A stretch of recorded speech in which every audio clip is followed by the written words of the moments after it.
Yes, we can. ¡Que viva el pueblo gozo! ¡Que viva el gozo! I have a dream. Je crois aux forces de l'esprit. Bonsoir et bienvenue pendant le 20h pour votre Culture Club du vendredi. Et pour m'accompagner ce soir, mes camarades Inès Moratti, Audrey Tordel, Xavier Affre et Marcel Petriccioli. Alors vendredi 13 oblige, le thème du soir, le retour de l'horreur entre fascination et audace, les œuvres sélectionnées par les membres du Culture Club. En BD, le maître incontesté de l'horreur, Mr. Bernie Wrightson, réuni dans un seul volume. Quand le cinéma de genre français est audacieux, cela donne grave, de Julia Ducournau. Et nous évoquerons également It Follows, de David Robert Mitchell. La philosophie du cinéma d'horreur, effroi, éthique et beauté, c'est le livre du soir. Et notre bonus track, American Horror Story, une série de Ryan Murphy. Bonsoir. Bonsoir Philippe. Vendredi 13. Vendredi 13, on parle forcément d'horreur. On joue au loto. Ou on joue au loto. C'est pas faux. Les deux. C'est pas faux d'ailleurs. Nous exhortons le téléspectateur de France 3 Corse Viasté d'aller jouer au loto et d'aller se faire une toile avec un film d'horreur. Sûr. Il y en aura certainement en salle. Alors, pour répondre à cette question, le retour de l'horreur entre fascination et audace, est-ce le retour de l'horreur véritablement aujourd'hui ? Nous allons commencer avec vous, Marcel, en BD, comme chaque vendredi pour votre Culture Club. Eerie et Creepy présente Bernie Wrightson aux éditions Delirium. J'aime bien les éditions Delirium, ce terme-là. Alors, rassemblé en un seul volume, l'ensemble des histoires, illustrations et couvertures publiées dans les magazines cultes, mais cultissimes, Creepy et Eerie, est réalisé par le maître incontesté. Le grand maître. Ouais. L'immense Bernie Wrightson. Vous vouez un culte sans borne à Bernie Wrightson. Énorme. Et il y a tous ces magazines que j'ai découverts. Et on a découvert alors que vous aviez 10 ans. Presque. Bernie, on l'a découvert dans l'Écho des Savanes en France et dans Métal Hurlant surtout. Donc oui, c'est une légende qui nous a quittés en mars de cette année. Donc tout récemment, hélas. Et c'est vraiment le maître, mais le maître incontesté de la bande dessinée d'horreur fantastique et de science-fiction. Il a influencé tout le comics américain d'horreur et même le comics en général. Je vais citer Winston Smith, dessinateur de Conan, qui voue lui aussi un culte à Bernie Wrightson. Franchement, il a révolutionné par son dessin. On va parler de suite du dessin parce que c'est du noir et blanc les 3/4 du temps. Et je ne sais pas si on voit... Paul vous en a envoyé les palettes. Il faut voir, c'est du noir et blanc, hyper travaillé, c'est hyper fin. Et une caractéristique de son dessin, c'est l'hachure. C'est un dessin qui est très, très hachuré, qui est bourré de détails. C'est magistral. Il faut lire absolument de lui. Il a fait une adaptation de Frankenstein. Il a illustré. C'est peut-être son chef-d'œuvre. Il s'est remis dans la peau des illustrateurs de l'époque où a été écrit Frankenstein. D'ailleurs, son style est très, très impressionniste, expressionniste. Franchement... Ce mec, c'est une légende. C'est une bombe. Et là, l'excellente idée, ils ont réuni vraiment dans un seul ouvrage toutes les publications qu'il y a eu, y compris les couvertures. Ce n'est pas que de la bande dessinée. Il y a des couvertures, des illustrations. C'est magnifique. On pourrait presque les encadrer tellement c'est beau. Voilà, moi, je vois un culte, mais je pas comment vous dire à ce bonhomme. Sans borne. Xavier, est-ce que vous êtes comme Marcel, vous encadrez des bandes dessinées, des palettes comme cela d'horreur dans votre chambre? Celle-là, oui. Ou le faisiez-vous lorsque vous étiez tout jeune? Alors non, ça m'a rappelé les contes de la crypte. Il y a sans doute une influence, évidemment. Mais non, c'est vrai que le dessin est extraordinaire. Et puis du coup, ça fait vraiment peur. C'est-à-dire que c'est du noir et blanc. Moi, quand je regarde les dessins, évidemment, c'est pas l'effroi, je tombe pas par terre, ni je me cache pas derrière les murs, mais quand même, je me dis, voilà, il y a vraiment la peur qui est représentée sur les visages aussi, qui sont souvent très travaillés, donc c'est vraiment beau, et je suis content que Marcel parle de ça, parce qu'il y a du beau dans l'horreur. Voilà, on en parle tout à l'heure au cinéma, mais il faut le dire. On dit de lui qu'il a magnifié l'horreur. Voilà. Et donc, du coup, il a même travaillé pour le cinéma. Alors, tout à l'heure, Ghostbusters, travaillé avec Stephen King. Stephen King sur Creepshow. Voilà, donc c'est une référence pour le coup. Et vous remarquez qu'il est mort dans une discrétion, alors sans bruit, sans rien. En France. Voilà, en France. Aux États-Unis, ça a fait. En France. Tout le monde a tweeté sur la mort de Wrightson. Inès. Alors, moi, j'aime beaucoup, évidemment, son travail. Moins sur la couleur. Là, c'est pour vrai. le coup, j'accroche moins. Et oui, c'est vraiment l'horreur dans ce qu'elle a plus belle. Area Creepy présente Bernie Wrightson aux éditions Delirium. C'est le choix de notre libraire Marcel Petrichoul pour cette question, cette thématique, le retour de l'horreur entre fascination et audace. Est-ce réellement le cas? Passons au cinéma avec vous, Xavier, notre cinéphile et historien. Grave de Julia Ducournau, ou l'histoire d'une végétarienne vétérinaire qui devient une véritable affamée de chair humaine. Ne riez pas Marcel, parce que c'est un pitch. Non, mais, alors, il y avait beaucoup de choix possibles, puis d'essayer de prendre de l'actualité. Oui, forcément. Pour une fois, voilà. Bon, plutôt que de prendre des références, alors Carpenter, bon, etc. Et cette... Non mais... Pardon, oui, c'est sûr. Avouez qu'une végétarienne... Ça, mais c'est sûr. Mais bon, en même temps, on va en parler, il y a du discours. Parce que justement, la viande, pas la viande. Et oui, bon, voilà. Donc, c'est pas anodin dans ce film, justement, qui s'appelle Grave. Donc, c'est un premier film, en plus. Donc, il faut quand même dire que pour un premier film, moi, je trouve ça très abouti. Bon, après, on peut rentrer dedans, ne pas aimer. Bon, c'est interdit au moins de 16 ans, il faut préciser que c'est quand même violent. Ça avait été présenté à la semaine de la critique. Alors vous savez, il y a ce petit frisson à Cannes, là, chez la presse, chez les gens qui ont vu ce film, qui ont été évidemment d'être en manque de sensations fortes, je sais pas. Mais c'est ça qui est intéressant. Et puis, ce qui me plaît bien aussi, vous avez un petit peu révélé le pitch. Vous l'avez comme à votre habitude légèrement orienté, évidemment, mais bon. Il est question d'une école de vétérinaire, il est question de bizutage, il est question d'une jeune fille surdouée, parce qu'elle a 16 ans dans le film, elle mange un peu de viande alors qu'elle n'en mange jamais, et quand elle mange sa viande, ça déclenche quelque chose de pas commun, on va dire. Alors c'est à la fois organique, c'est gore, il y a des références quand même à David Cronenberg, c'est pas n'importe qui, souvent d'ailleurs, c'est un peu fiévreux, la photo est splendide, la mise en scène est très belle. Moi au début je suis allé le voir en disant j'aurais des réserves. Et puis finalement, j'ai été embarqué par le film, et puis par l'audace. Alors c'est peut-être là que mes camarades ne sont pas d'accord. Je trouve qu'il y a un discours derrière, ça parle de beaucoup de choses, d'identité, de sexualité. Même on peut aller loin, la viande, le végétarien, voilà, il y a plein de choses sur lesquelles on peut rebondir. Et puis le cannibalisme au cinéma français. On n'arrête pas de dire ici que le cinéma français est ronflant. Pour une fois qu'on nous sort quelque chose d'original, abreuvons-nous de grave. Est-ce qu'il est audacieux, ce film, Audrey ? Oui, le film est audacieux, mais l'audace n'excuse pas tout et ne sauve pas tout. Moi, j'ai été en position latérale de sécurité tout du long, donc il y a des... Enfin, pas tout du long, mais alors oui, bon, c'est bien joué. C'est indéniable. L'actrice, je crois qu'elle s'appelle Garance, je sais plus comment, pardon, elle est juste folle, dans le bon sens du terme. Il y a des bonnes idées de réalisation, mais très clairement, j'ai trouvé des images insoutenables. Alors oui, après, c'est le but, je suis d'accord. Mais le message, du coup, plus profond de ces images gore, de ces images choc, ça n'arrive pas à m'atteindre, parce que j'avais qu'une envie, c'était de stopper la lecture. Donc voilà, ce qui m'a le plus dérangé personnellement, ce sont certains plans insoutenable, car c'est pas ma tasse de thé, mais bon, vu le genre, c'est un peu normal de donner ça, mais moi, je trouve que c'est facile de tout justifier. Donc des choses, voilà, un peu gore, provocantes, sous couvert d'une dimension métaphorique, symbolique. J'ai fait un mix des deux. Donc voilà, j'ai pas forcément trouvé de fond là-dedans. Après, elle le revendique pas nécessairement. Moi, j'en fais un film à message. Pour moi, c'est un film de cinéma de plaisir. Le message, bon, moi, on peut trouver n'importe quoi dans un film de toute façon. On le sait très bien sur les messages. On peut faire parler un film. Après, c'est vraiment, elle a voulu faire, je pense, renouveler le cinéma de genre. Bon, en France, ça existe assez peu. Non, il y en a pas beaucoup. Pour un film de cannibale, il y avait Trouble Every Day de Claire Denis. Et puis nous répondons à cette problématique du soir. Et il faut le rappeler quand même. La question, l'idée, c'est le retour de l'horreur. Assistons-nous véritablement au retour de l'horreur, que ce soit en littérature, en bande dessinée, au cinéma, en série, nous allons l'aborder en fin d'émission.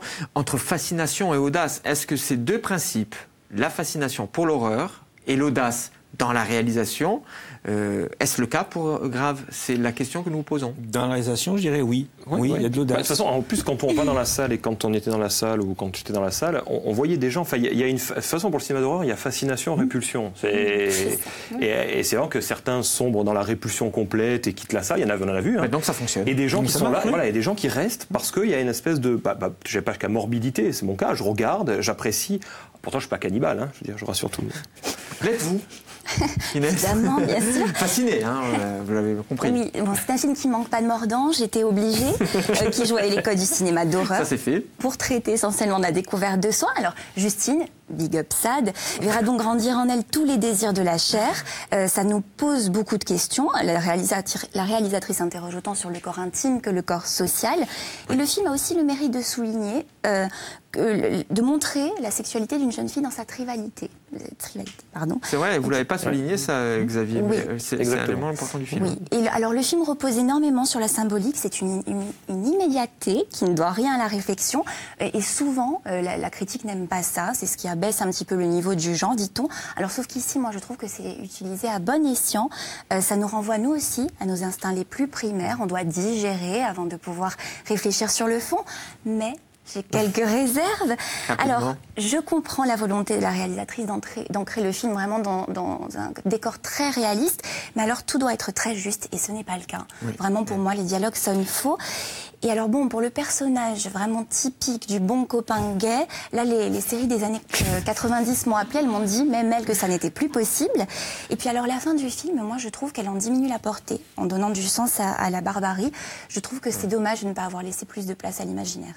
Grave de Julia Ducournau, l'histoire d'une végétarienne qui devient une véritable affamée de chair humaine. Deuxième film, alors là, très intéressant, très différent et très politique, à mon avis. It Follows, politique, oui, It Follows de David Robert Mitchell, une aventure sexuelle, véritablement sexuelle.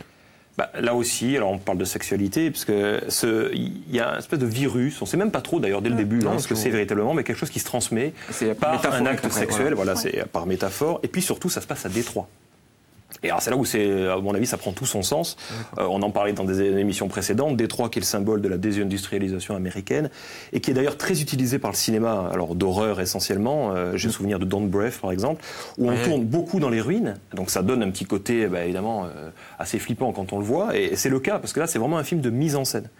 On est plus proche d'Halloween de Carpenter, par exemple, que pour Grave, où il n'y a pas de sang ici quasiment, et c'est vraiment dans les ombres, l'apparition. En plus, c'est quelque chose qu'on ne voit pas. C'est-à-dire que cet élément, on ne le voit pas. On ne sait pas ce que c'est. Il y a des visions, certes, parce qu'un des personnages a des visions, mais on ne sait absolument pas ce dont il s'agit du début à la fin. C'est ça qui est sans doute un peu perturbant pour le spectateur. Mais voilà, et du coup, ça participe aussi au renouvelant. Ce film qui avait été aussi à Cannes et qui avait fait un petit quelque chose. Alors, Xavier, puisque nous sommes là pour débattre, pour confronter les opinions autour de cette question du cinéma de genre, de l'horreur, il y a aussi cette idée, lorsqu'on évoque ce film-là, on l'a dit, c'est un film politique, sociétal, qui interpelle la société. Qu'est-ce qu'il dit, ce film, sur la contemporanéité ? Alors, pour moi, il y a deux aspects. Un, sur l'Amérique, le fait que ce soit tourné dans les ruines, comme ça, c'est pas anodin sur l'état du pays et sur la société américaine. Et puis sur la jeunesse américaine. Parce que ce sont des adolescents, on l'a pas précisé. Ce sont des adolescents, et on voit des adolescents. Voilà, d'ailleurs, il n'y a pas d'adultes quasiment. On ne voit pas les parents. Ça, c'est assez intéressant aussi. Ils sont un peu livrés à eux-mêmes, rongés par une espèce de peur et de culpabilité. On comprend pas trop. Puis il y a un rapport Alors, le réalisateur a dit, moi je le vois pas comme ça. Je n'irai pas jusqu'au sida, je ne sais pas, mais en tout cas un rapport à une maladie, une contagion, il y a quelque chose. On peut y voir plein de pistes de lecture vraiment très intéressantes, mais moi je retiens vraiment la mise en scène. C'est-à-dire que c'est la mise en scène qui fait, c'est de là que surgit l'effroi, et c'est ça qui est fort du coup. Inès, rapidement. Alors, oui. Oui, alors résolument, c'est un film audacieux, minimaliste, mais riche, moderne, mais rempli de références, avec une image hypnotique, le concept l'est tout autant. On l'a dit, on scrute en permanence le cadre. Alors c'est un petit peu un Où est Charlie version macabre. On a envie de le voir comme on le redoute, cette entité. Alors pour une fois, allons au devant. Qu'est-ce que c'est ? On l'a dit. Est-ce que c'est libertaire ? Est-ce que c'est puritain ? Est-ce que c'est une allégorie de la honte ? Est-ce que c'est la fin de l'insouciance aussi ? Le sentiment de solitude extrême, oui, qui prime dans ces décors désolés.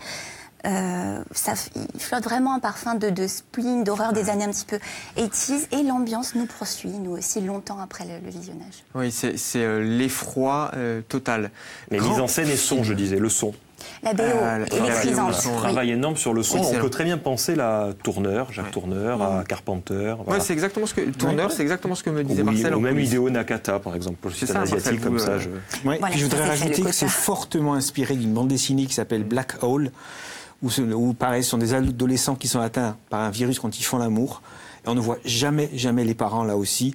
Et sûr qu'il s'est inspiré de cette bande dessinée. C'est une BD cultissime. Hein. C'est plutôt référence au sida, puisque c'est sorti dans les années 80. C'est un le rêve Black en Hole. fait qu'il faisait. Il avait ce rêve où il était poursuivi sans cesse, il pouvait s'échapper, mais l'entité lente le rattrapait. C'est un rêve qu'il faisait quand il avait 10 ans à peu près. Audrey, le film aussi, vous l'avez trouvé audacieux?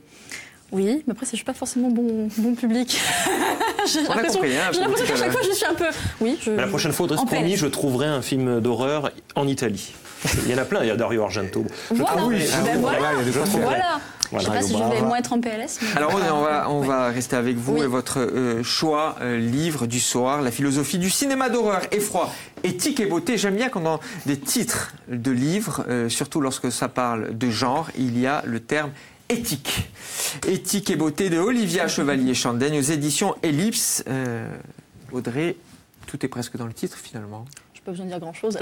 Alors Inès, Inès, comment vous trouvez? Non, voilà, effectivement, bah oui, on parle d'effroi depuis tout à l'heure. C'est une approche didactique, hein, le cinéma d'horreur, genre à part entière, est ici traité comme une matière scolaire. Alors non pas dans le sens ennuyant.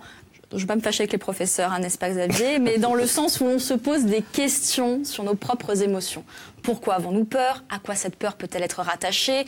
On peut dire voilà, que notre ressenti face à ces images d'horreur est en quelque sorte dans ce livre intellectualisé, juxtaposé, rationalisé, alors que l'émotion, bien entendu, est tout sauf rationnelle. Donc il y a une large frise de cinéma d'horreur, en gros de ses débuts à nos jours, hein, de Nosferatu, de Murnau, en passant par Massacre à la tronçonneuse, hein, de Tobe Hooper, ou encore les teenage movies, hein, du genre Scream, le tout mis en parallèle avec des considérations philosophiques liées notamment à Freud. Alors, voilà, c'est pas forcément une philosophie de l'horreur, contrairement à ce que son titre l'indique, dans le sens élitiste. Hein. Alors le titre est à tout faux. Le titre est trompeur, non. C'est-à-dire que Olivia Chevalier-Chandaigne s'attache simplement à nous montrer que le cinéma d'horreur, grosso modo, est loin d'être bébête, mais au contraire qu'il est souvent rattaché à des théories philosophiques. Non, parce que ça peut paraître évident, peut-être pour nous, peut-être pour certaines personnes, mais non, voilà. Il y a forcément des références connotées, et bien que souvent non réalistes, eh bien, le cinéma d'horreur n'en demeure pas moins vrai, n'en demeure pas moins vérité sur ce que nous sommes ou ce que nous pouvons devenir. Voilà. Donc je l'ai trouvé très intéressant parce qu'il vulgarise, voilà, il ne complexifie pas la chose puisqu'on part de la culture populaire, c'est d'ailleurs le nom de la collection de ce livre, hein, de l'édition Ellipse, et il arrive à montrer que le cinéma d'horreur possède indéniablement une complexité. Donc je pense que ce livre plaira à des gens qui seront contents qu'on vulgarise la chose, pas forcément à des spécialistes, mais voilà, des gens, pour une première approche, ça peut être vraiment pas mal. Dominique Ladotte doit apprécier ce livre. Dominique Ladotte, le patron de Verlande, que l'on salue très amicalement. Xavier. Oui, bah je souscris absolument. Puis alors, ce qui est intéressant quand on lit quelques éléments sur l'auteur, elle dit que, là, comme tout le monde, elle était fascinée, elle avait 6-7 ans, elle regardait en cachette des scènes alors qu'elle n'avait pas le droit. Elle a vu, elle était tombée presque en admiration devant le silence des agneaux, j'allais dire le Seigneur. Le silence des agneaux. Pareil. Non, c'est pas la même chose, c'est pas la même horreur. Et du coup, moi, il y a quelque chose qui me fascine, et ce que dit un peu le livre, c'est comment un genre qui est réputé, qui n'est pas mineur, mais qui est réputé mineur, parce que pour faire sortir un film d'horreur, c'est très dur aujourd'hui, comme la science-fiction d'ailleurs, ces genres sont ancrés dans la vraie culture de cinéma. C'est-à-dire qu'il y a un public pour ça, et ce qui est fascinant, c'est de voir des gens comme ça qui admirent des choses qui sont proprement horribles sur l'écran. Il y a quelque chose. Oui, elle décortique l'espèce de plaisir sadomasochiste. Il y a la catharsis, et puis aussi voilà. le fait qu'on se sent vivant en regardant un film d'horreur. Avant tout ça, c'est une célébration de la vie, je pense. Un petit mot sur Zombie. Zombie. Ah, vous pouvez parler de Romero. Oui. Il y a eu une petite... Cet été n'a pas été très bon pour les spécialistes de l'horreur. Non, je dis ça parce que il y a quelques semaines, nous avons proposé une émission où nous avons parlé avec Marie-Ange Philippe, notamment. Zombie et... quelle erreur! Nous avons oublié de citer Romero et nous avons été brevet de tout. C'était des messages sur les réseaux sociaux. Honte à Marie-Ange Philippe et surtout honte à moi. Mais je me rattrape. Il faut voir Romero et Tobe Hooper qui nous a quittés il n'y a pas très longtemps, comme Romero. C'est un été qui a été terrible pour les maîtres de l'horreur. Passons au bonus track du soir. Le bonus track, il est signé Inès Moratti. American Horror Story, la série multi-récompensée de Ryan Murphy et Brad Falchuk qui convoque toute la mythologie de l'horreur. Alors, c'est très simple. Tout ce que nous avons évoqué ce soir, que ce soit au cinéma, en bande dessinée, puisé dans le livre d'Audrey, que Audrey nous a proposé, on le retrouve dans cette série qui est disponible, cette série on peut la voir sur les plateformes numériques notamment. C'est ça, en fait, c'est une série particulièrement innovante parce qu'à première vue, on dirait, comme vous le dites, qu'elle n'invente pas grand-chose. Alors oui, elle reprend les vieux clichés du film d'horreur comme la maison hantée ou l'asile et en temps normal. Je n'aime pas ça, allusion à peine dissimulée au très très moyen métrage 5 nuits. Mais ici, le respect des figures imposées, alors la série est truffée de références de Kubrick à Craven. Alors ici, ça n'est pas la facilité, ce sont les prémices de l'audace. Déjà, sur le concept, on a eu une intrigue par saison, comme dans True Detective, par exemple, saison 1 uniquement, après il n'en existe pas d'autres. Un univers radicalement différent à chaque fois, quoique d'autres théories circulent à ce sujet, et avec des acteurs récurrents qui parviennent pourtant toujours à nous surprendre, à l'instar de Jessica Lange, Sarah Paulson, Katie Bates ou Evan P. Je trouve qu'on a là des personnages à chaque fois complexes, et c'est plutôt rare dans l'horreur où on a souvent des cibles en carton.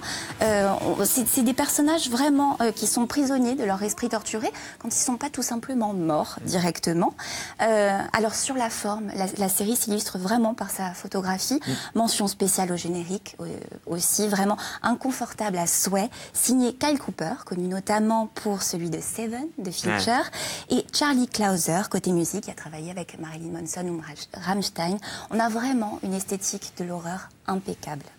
C'est votre domaine, en fait, cette thématique, parce que je vais trahir ce qui se passe pendant les conférences de rédaction de Pendant le 20h. Cette thématique-là, bien qu'elle soit liée à ce jour, vendredi 13, c'est Inès qui nous l'a soufflé. C'est Inès qui nous a demandé fortement à ce que l'on fasse une émission autour de l'horreur.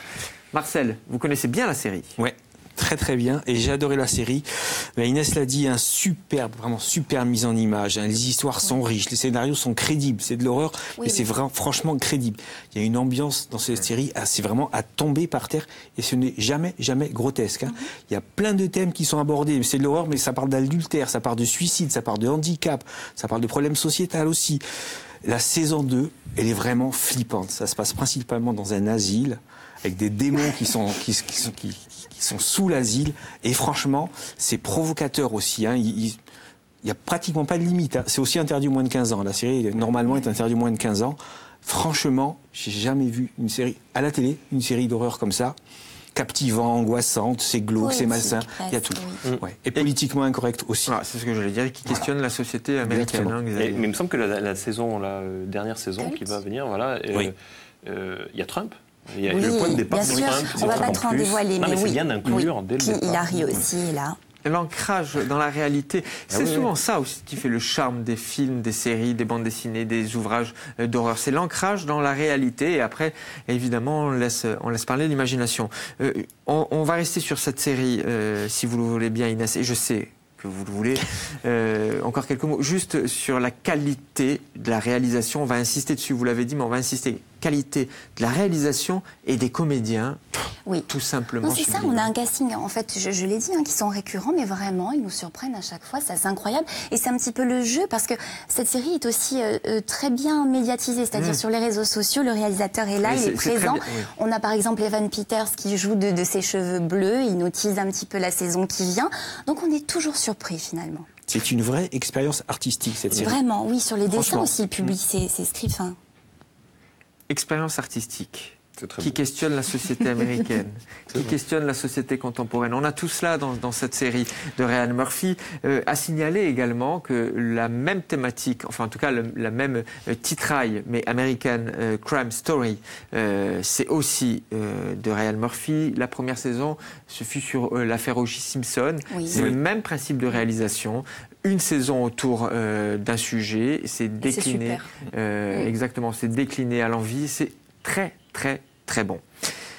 Répondons à cette question du soir. Alors, est-ce que nous assistons véritablement au retour de l'horreur, de ce genre si particulier, très populaire, mais en même temps si politique, que ce soit en bande dessinée, au cinéma, en littérature et surtout en série télé? On a donné quelques éléments de réponse avec les œuvres que vous avez sélectionnées. Audrey? Pour moi, il n'y a pas de retour de l'horreur. L'horreur a toujours été là.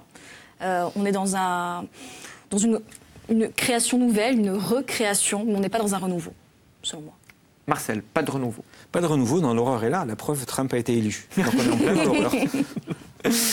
Xavier ? Je suis un petit peu d'accord, pas vraiment de retour dans la mesure où on a cité Romero depuis très longtemps, il y a toujours eu l'horreur intelligente, mais je suis content qu'il y ait une jeune génération de cinéastes qui investissent le genre et qui le traitent à leur manière, un peu différemment et de manière très contemporaine. Voilà, donc c'est pas un retour, mais c'est un réinvestissement du genre. Très bien.